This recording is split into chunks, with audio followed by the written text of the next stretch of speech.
On va parler d'une expérience scientifique, oui, je vous l'ai dit, mais en plus, c'est une belle histoire. Je pensais qu'on a parlé de chasse et de minous empaillés. Non, franchement, c'est pas du vrai.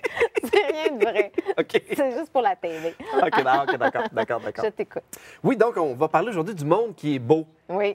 Parce qu'évidemment, c'est le titre de l'album d'Étienne Drapeau. Oui. Puis, je pensais à ça, puis je me disais, aujourd'hui, c'est curieux comment les gens voyagent pour voir la beauté du monde. Soit qu'ils vont voyager en sac à dos ou encore qu'ils vont prendre des vacances dans des tout inclus puis tout ce qui se trouve dans le milieu.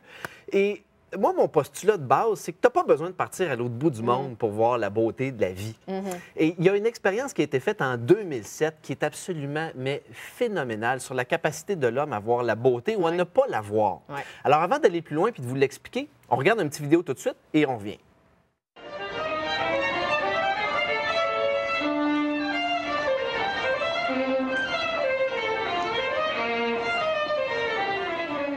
Alors ça se passe en 2007 à la station Plaza L'Enfant à Washington. OK, station de métro. C'est une station de métro où ce matin-là, à 7h50 AM, pendant 43 minutes, un jeune violoniste a joué quelques pièces devant plus de 1097 personnes.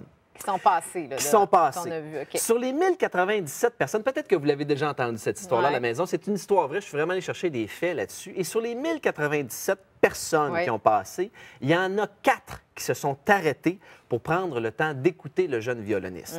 Ce que les 1097 autres personnes ne savaient pas, c'était que la personne qui est en train de jouer du violon, c'est le jeune prodige Joshua Bell, qui est considéré comme un des meilleurs sur la planète. Ouais. Ce matin-là, il jouait, écoutez bien ça, avec un violon Stradivarius de 1713, d'une valeur de 3,5 millions de dollars. Le lendemain, le gars est en spectacle au Boston Symphony Hall de plus de 3000 places. Ouais. Les billets les moins chers se détaillaient à 100 dollars et les plus dispendieux jusqu'à 200 et 300 dollars. Ce matin-là, il était dans une station de métro. Gratuitement. 5 personnes à peine se sont arrêtées pour l'écouter. Et cette expérience-là, elle a été financée par le Washington Post, qui est un journal qui est très connu. Et le postulat, la question de base, c'était est-ce que l'être humain, dans un endroit familier, au quotidien, est en mesure de remarquer la beauté dans sa vie, de la percevoir? Ce qui est triste là-dedans, c'est que malheureusement, la question, ils ont répondu et la réponse, c'est non. La plupart du temps, les êtres humains ne sont pas en mesure de remarquer la beauté dans leur vie. C'est pour ça qu'ils s'exilent puis ils vont à l'autre bout du monde. Parce que quand ils sont à l'autre bout du monde, ils regardent pour de vrai. Oui. Ou ils cherchent des choses très Ils impressionnantes. cherchent, ils sauvent les yeux. Alors aujourd'hui, je me suis dit que je allais vous donner quelques trucs tout simples pour vous aider à voir la beauté dans votre vie. OK. Es-tu prête? Oui. OK. Alors le premier est vraiment simple. Émerveille-toi comme un enfant. Puis le truc pour s'émerveiller comme un enfant, c'est simple. Vis les expériences comme si c'était la première fois. Tu sais, la première fois là, que tu as vu un animal quand tu étais plus jeune ou la première fois que tu as vécu telle ou telle expérience, comment c'était agréable. Rappelle-toi ça, puis regarde les choses comme si c'était la première fois. Ça va vraiment changer la direction de ta perception. La deuxième, ben, c'est dans la même direction. Regarde les détails. Remarque les petits détails, comme par exemple, justement, ce joueur de violon-là, ce violoniste-là, à la station de métro, la plupart des gens, ben, ils n'ont pas pris le temps de le remarquer.